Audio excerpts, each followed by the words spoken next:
White House wrapped up 2023 by defending the Biden economy. On Sunday, Jared Bernstein, the chair of the White House Council of Economic Advisors, laid out an all-around defense of President Biden's economic policies over the past year. Bernstein pointed out there was no recession. The unemployment rate has been below 4% for 22 months in a row. And the price of gas is currently below $3 in 28 states across the U.S.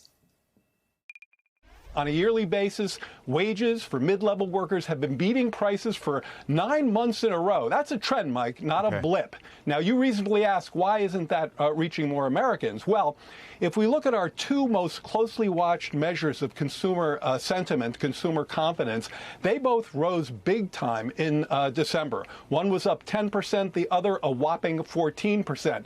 Now, that's 1 month. That's not yet a trend. But it's certainly suggestive that the measures that this president is taking to help provide support and relief to families like the one he grew up in are working, and that people are starting to feel it.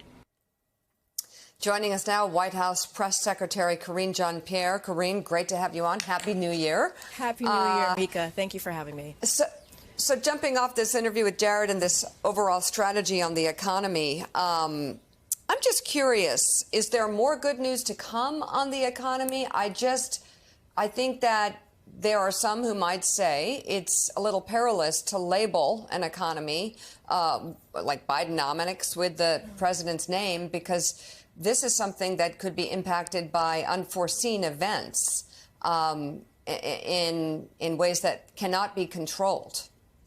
Well, I'll say something else. And Mika, thank you so much for having me, and Happy New Year to you and everybody there at Morning Joe. Look, I'll say something else that the chair has said, which is like we're headed in the right direction as it relates to the economy. And look, when we left 2023, we saw the data, right? We pay attention to the data that showed consumer confidence was up, right? That showed that more than 14 million jobs were created. We saw unemployment at under 4% for 22 months. Those things matter, and that's what we're going to pay attention to. But the president has also said the job is not done. We need to do more. The two words that I'm going to give you that we're going to continue to do as it relates to the economy is continue to lower costs. And that has been at the center of Bidenomics. That has been at the center of how the president feels like he needs to move forward. And I'll take a step back for a second. In the last 2 years, almost 3 years now, the president has done more in the last 3 years than some presidents had done in 2 terms, Mika, in 2 terms. And that is related to the legislation. When you think about infrastructure, when you think about the CHIPS and Science Act, all of these things are incredibly important. And as we move forward into 2024, the president's priority, as well as lower costs for American people, is going to make sure that we implement those pieces of legislation. When we think about prescription drugs, continue to lower that, make sure that we're negotiating with Big Pharma. The president beat Big Pharma last year. And so I think that's how we deal with whatever may come our way, is making sure that we're moving forward and implementing those key pieces of legislation. And we're going to talk about some of that strong economic data with Steve Rattner in our next segment. Karine, good morning. Good to have you with us. Hey, Will. Let me ask you about this new poll that just came out, USA Today's Suffolk poll, that shows some warning signs for you all at the White House among the coalition that has supported Democrats, that has supported this president for so long. According to this poll, the president now has 63% of support from black voters. He enjoyed 87% support in 2020. Among Latino voters, perhaps most troubling, he won that group by 33 points in the 2020 election. Donald Trump now leads among Latino voters by 5 points. How do you explain those numbers?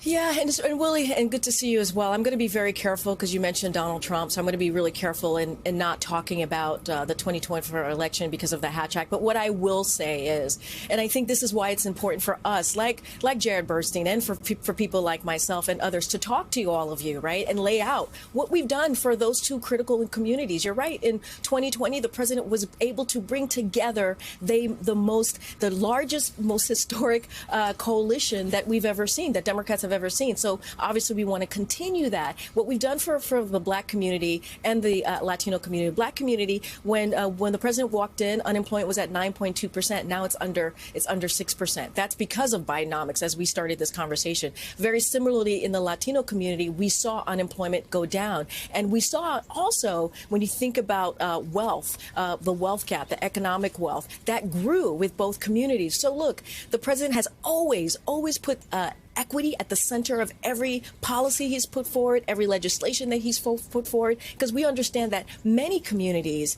have been left behind. We're not trying to do the trickle-down economics.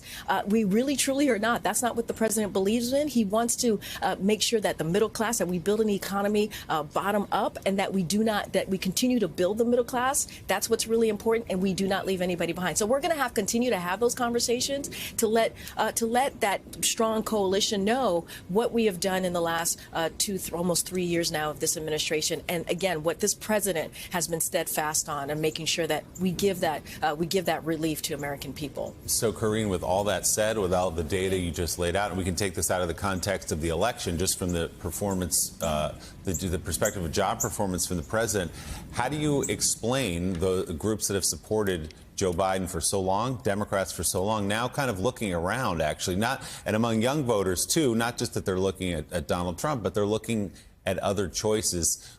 How do you explain them sort of straying from this president, from the Democratic Party? So I'm going to be super mindful in 2024 as we're into an election year. Look, we understand what the American people went through these past 3 years, right? We came out of a pandemic, right? A pandemic that we haven't seen in 100 years. And when the president walked in, the economy was upside down. And so we get it. We get that it's going to take a little bit of time for folks to feel what the Bidenomics has been able to do. That's not something that I'm saying. That's something that economists have said, right? It takes a little bit of time. But it doesn't mean that the president's not going to continue to work. You know, one of the things that the president said at the last State of the Union last year was that he's going to finish the job, right? Finishing the job is continuing to do that unity agenda, getting fentanyl out of our streets, right? Making sure that we're not leaving anybody behind, but also making sure that our veterans are getting what they need, making sure that all of the important things that affect us in our public health, like cancer, really dealing with that issue as well. There's been a couple times that I've been on the show, I've talked about guns, preventing gun violence. That's going to be something that the president's going to focus on. Guns should not be the #1 killer of our children. So he's going to continue to figure out how do we do more there, making sure Roe becomes the law of the land. There's so much more to work on, and that's what the president's going to continue to focus on. And we're going to speak directly to the American people. You'll see the president doing that certainly this year. Karine, good morning. Happy New Year.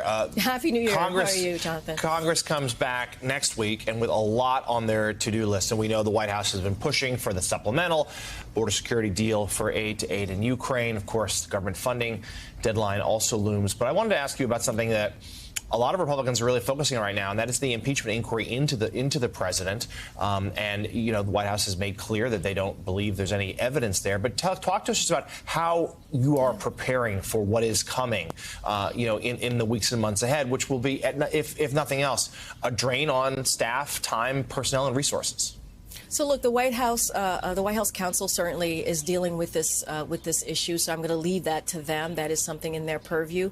But you said it, Jonathan. There is no evidence, and it's not just coming from Democrats. It's coming from Republicans as well. There's no there, and it's so unfortunate that Republicans in Congress want to focus on the president's family instead of the American family. We want to work with them in a bipartisan way to get things done. We just talked about, leading into your question, we just talked about a list of things that we discussed that we really need to work on for the American family. Whether it's gun violence prevention, we were able to do last year, the year before in 2022, we were able to come in a bipartisan way to put out a significant bipartisan legislation to deal with gun violence, the first one in 30 years. We need to do that. We need to continue to work together on border security, right? The president, first day in his administration, in a couple of weeks, we're going to hit 3 years since the president been in the administration. The first thing that that he put forward was a comprehensive immigration law. And that's what he put forward to Congress. And that's because he believed that our system was broken and that it had been broken for decades and wanted to take that seriously. But we need Republicans in Congress to work with us on that. We appreciate the negotiations that are currently happening in the Senate. It's headed in the right direction. We want to come up with a bipartisan agreement. But we saw what the House passed ending of last year. They wanted to take away law enforcement folks who are at the border trying to protect our border. And so that's not what we want to see. We want to figure out how we work together. I just talked about the unity agenda. There's a lot of ways that we can work with Congress. Instead of them going after the president's family, they should really, truly focus on the American family.